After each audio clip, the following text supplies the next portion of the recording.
Okay. Hi. So, ito yung ating cane. Pag sinabing cane, ginagamit kapag yung isang side ng katawan is mahina, ano? One side of the body is weak. Ito yung person, kamay, katawan, paa. Let's say mahina yung kanyang, ito, ayan. Yung side na yan, yung red na yan. Hawak niya ang cane sa strong side, ha? Yun lang. May dalawang cane kasi straight. Pag sinabing straight cane, ayan lang. Baston lang na typical. Kapag quad cane, meron siyang base at may apat na paa. Mas stable siya.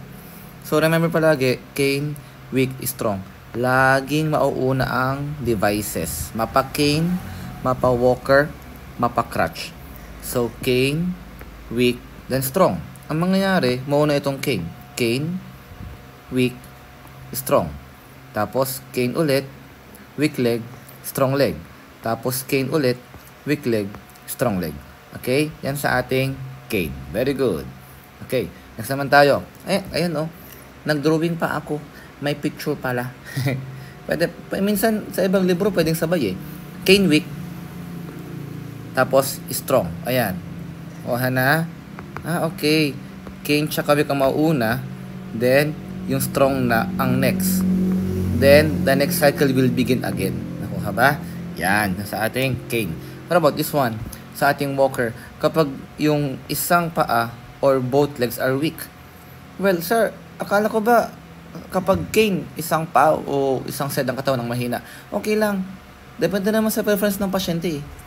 Pwedeng, doc, mahina ang paa ko pero gusto ko ng walker. Okay lang ba yun? O sige, isang paa lang naman ang mahina sa'yo. Pero kung dalawang paa, pwede rin ang walker. Pero laging tandaan palagi ha, laging mauna ang walker. So, walker, okay, weak, strong.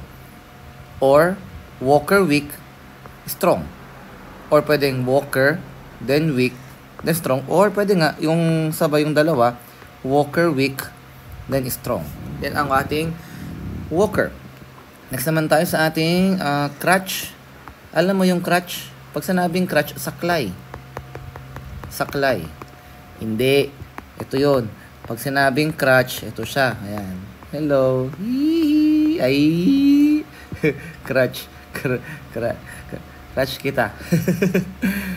Wala lang. Anyway, kung ang cane, ginagamit ang one side of the body is weak. Kung ang walker, isa o dalawang paa ay mahina. Ang crutch, ginagamit kapag injured yung legs. One or both. Saklay ang tawag dyan. So, magsimula tayo sa ating 2-point gait. The word gait means walk.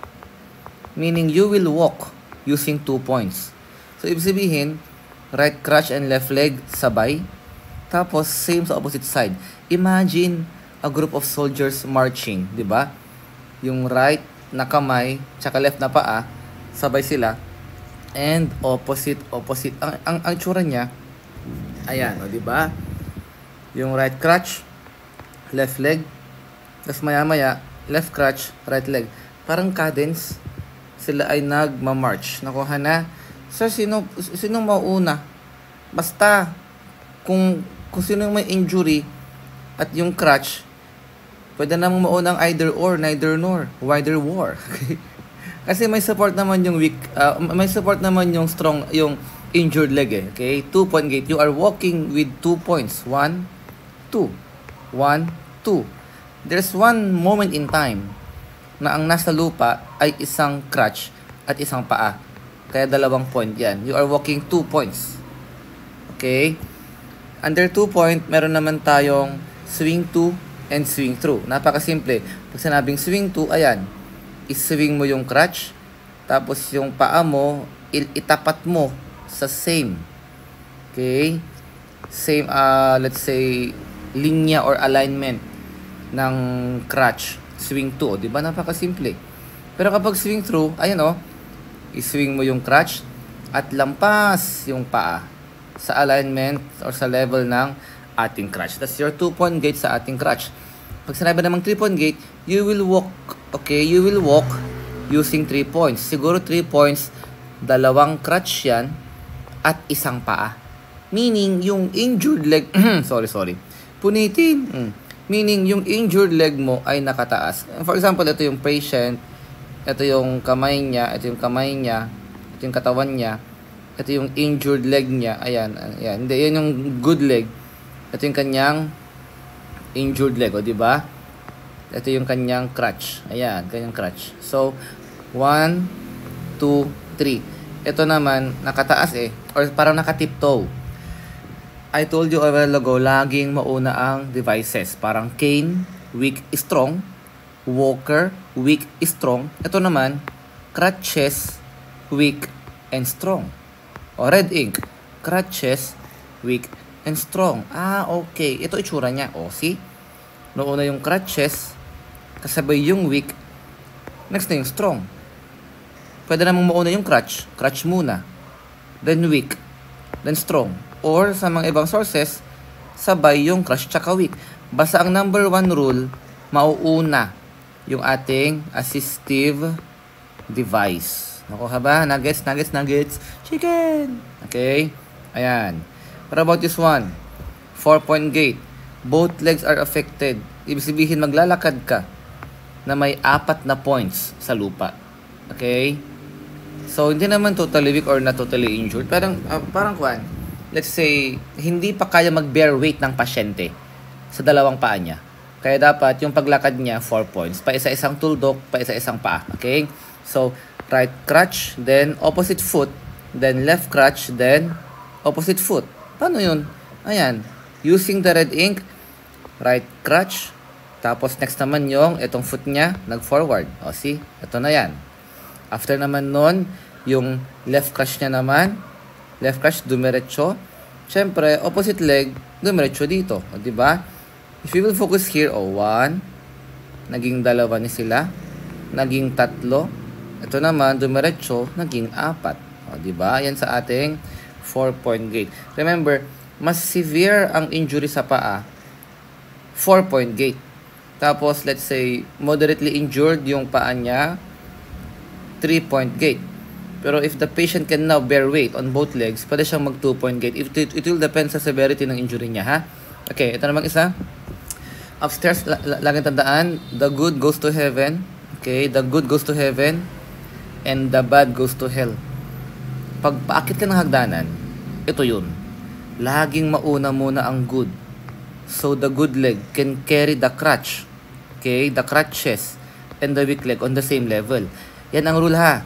Okay, good leg, tapos bubuhatin niya on the same step. Hindi yung good leg, tapos dyan yung hindi. Magtatumbling yung pasyente mo. Okay, dapat same level sila. And lastly, kapag bababa ng hagdanan, di ba, the weak or the bad goes to hell. Basta remember palagi, pag pataas, the good goes to heaven. Kasi pataas. And the bad goes to hell. Sir, ibig sabihin, mauuna yung weak leg pababa ng hagdanan.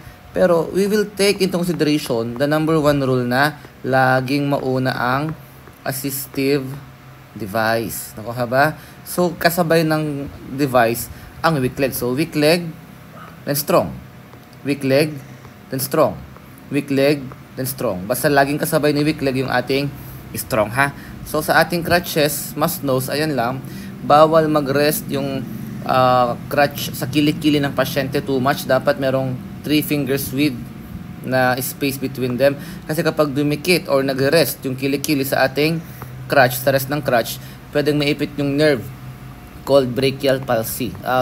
Brachial plexus. Brachial palsy, bago yun Brachial plexus. Plexus. That can lead to what? Crutch palsy. Okay, pardon my penmanship, crutch palsy. At dapat yung elbow mo is slightly flexed. Bakit is slightly, let's say, 10 to 15 degree angle para you can forward the crutch. Pag yung crutch na forward mo, your arms will straighten, di ba? You can forward the crutch by simply straightening, okay, your elbow. And make sure dapat siya ay widely spaced ng konti. Hindi siya hindi siya straight totally, Dapat widely spaced ng konti at naka-forward ng konti. Yun lang naman sa ating crutch must knows. Okay? Yun lang. Thank you.